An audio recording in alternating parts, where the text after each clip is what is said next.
کیا آپ تصور کر سکتے ہیں کہ پاکستان کے سب سے بڑے ویلن اور سب سے بڑے کامیڈین ایک ہی اکھاڑے میں دھوتی باندھ کر ایک دوسرے کو پٹخنے کے لیے اتر آئیں؟ 12 دسمبر 1973 کی وہ شام جب سلطان راہی اور رنگیلا نے کیمرے، ڈائیلاگ اور فلم کا سیٹ چھوڑ کر مٹی میں لتھڑ کر کشتی لڑی تو پورا لاہور ہاکی اسٹیڈیم میں امڈ آیا تھا۔ لیکن سوال یہ کہ آخر یہ پاگل پن کیوں ہوا؟ کس نے ان سپر سٹارز کو اکھاڑے میں دھکیلا؟ کہاں ہوا یہ تاریخی دنگل اور اس کے پیچھے چھپی حقیقت کیا تھی جو 80 لاکھ بے گھر لوگوں سے جڑی تھی؟ آج ہم پردہ اٹھائیں گے پاکستان کے پہلے اور آخری سیلیبریٹی دنگل کا، جہاں ٹکٹ صرف 3 روپے کا تھا مگر اس کے بدلے ایک پوری قوم کی امید خریدی گئی تھی۔ ویڈیو آخر تک دیکھیے کیونکہ سچ سن کر آپ خود کہیں گے یہ سینما تاریخ تھی۔ اس سے پہلے آپ نئے ہیں تو چینل کو ضرور سبسکرائب کریں۔ پاکستان کی تاریخ میں 12 ستمبر 1973 کا دن ایک ایسے منفرد اور کبھی نہ بھولنے والے واقعے کے نام سے لکھا گیا جب فلم کی دنیا کے 2 سب سے بڑے ناموں نے روشنیوں، کیمروں اور سکرپٹ کو چھوڑ کر مٹی کے اکھاڑے میں قدم رکھا۔ لیکن یہ کسی فلم کا سین نہیں تھا، نہ ہی یہ 2 ہیروز کی انا کی جنگ تھی۔ اس کے پیچھے ایک ایسا قومی سانحہ تھا جس نے پورے ملک کو رلا دیا تھا۔ 1973 میں پنجاب میں آنے والا سیلاب اپنی نوعیت کا سب سے خوفناک سیلاب تھا۔ دریاؤں کا پانی بند ٹوٹ کر دیہاتوں، شہروں اور کھیتوں میں پھیل گیا۔ سرکاری رپورٹس کے مطابق صرف پنجاب میں تقریباً 80 لاکھ یعنی 8 ملین لوگ ایک ہی رات میں بے گھر ہو گئے۔ ان کے کچے مکانات پانی کی نظر ہو گئے، ان کی نسلوں کی جمع پونجی مٹی میں بہہ گئی۔ لاکھوں خاندانوں نے مجبوری میں اپنا گھر بار چھوڑ کر اونچی جگہوں پر پناہ لی۔ زرعی نقصان تو اس سے بھی زیادہ بھیانک تھا۔ اندازہ لگایا گیا کہ تقریباً 1 کروڑ یعنی 10 ملین ایکڑ زرعی زمین مکمل طور پر پانی میں ڈوب گئی۔ کپاس اور چاول کی کھڑی فصلیں جو کسانوں کے سارا سال کا خواب تھیں وہ سب ختم ہو گئیں۔ ہزاروں کی تعداد میں گائے، بھینس، بکریاں اور دیگر مویشی سیلابی ریلوں میں بہہ گئے۔ ایک طرف لوگوں کے سر سے چھت چھن گئی اور دوسری طرف ان کا روزگار ختم ہو گیا۔ اس تباہی نے ملک کی معیشت کو کروڑوں روپے کا دھچکا دیا۔ ایسے میں ضرورت تھی ایک بڑی قومی مہم کی، ایک ایسے جذبے کی جو امیر اور غریب، فنکار اور پہلوان سب کو ایک جگہ جمع کرے، اور یہی وجہ بنی اس فلمی دنگل کی جو محض تفریح کے لیے نہیں بلکہ سیلاب زدگان کی امداد کے لیے سجایا گیا تھا۔ اس یادگار اور بے مثال ایونٹ کو سجانے کا سہرا پاکستان کے لیجنڈری پہلوان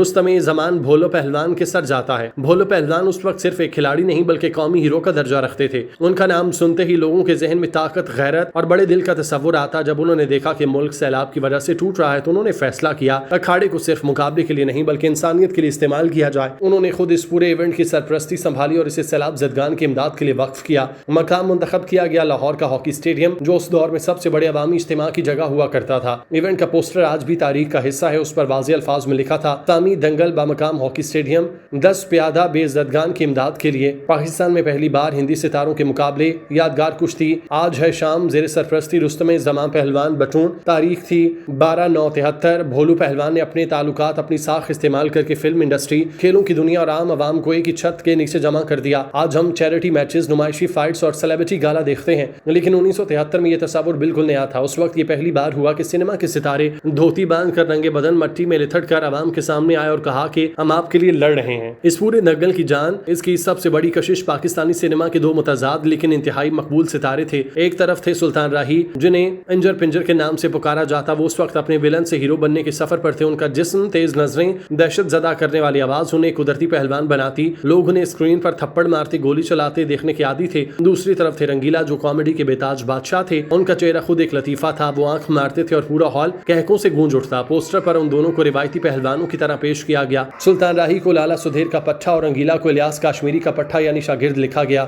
یعنی سلطان راہی بمقابلہ رنگیلا۔ عوام کے لیے تصور حیران کن تھا کہ جو اداکار بڑی اسکرین پر دیکھتے تھے وہ اب حقیقی مٹی کے اکھاڑے میں ایک دوسرے کو پٹکیں گے، لیکن اس کے پیچھے بڑا مقصد تھا، لوگوں کو سینما سے نکال کر اکھاڑے میں لانا تاکہ وہ ٹکٹ خریدیں اور پیسہ براہ راست سیلاب زدگان تک پہنچے۔ یہ ایک ذہن، جذبات اور قوم کی اپیل تھی۔ پولیس فلم نے لوگوں کو اکٹھا کیا، پہلوان نے انہیں بٹھایا اور انسانیت نے ان سے چندہ دلوایا۔ یہ غلط فہمی ہے کہ اس شام صرف سلطان راہی اور رنگیلا لڑے تھے۔ حقیقت یہ ہے کہ ایک مکمل دنگل میلہ تھا جس میں پاکستان کے ساتھ بیرون ملک کے پہلوان بھی شریک تھے۔ پوسٹر پر درج مقابلے آج بھی پڑھنے سے رونگٹے کھڑے ہو جاتے ہیں۔ کالا پہلوان کراچی کا مقابلہ تھا ریم پہلوان ٹونک والے سے، نظام پہلوان رستم دلی آمنے سامنے تھے، جبکہ حسین پہلوان افریقہ کے، اس کے علاوہ حمید پہلوان کراچی والا، لطافت پہلوان جاوید بٹ سیال کوٹی کا مقابلہ تھا نور پہلوان کراچی سے، رستم کھچکی والا، سید پہلوان کراچی اور عاشق پہلوان مثالی کا مقابلہ ہوا بخشو پہلوان کراچی سے۔ اس تاریخی شام کو کامیاب بنانے کے لیے ٹکٹ کی قیمتیں جان بوجھ کر عام آدمی کی پہنچ میں رکھی گئیں۔ منتظمین جانتے تھے کہ مقصد پیسہ کمانا نہیں بلکہ زیادہ سے زیادہ لوگوں کو شریک کرنا ہے، اسی لیے عام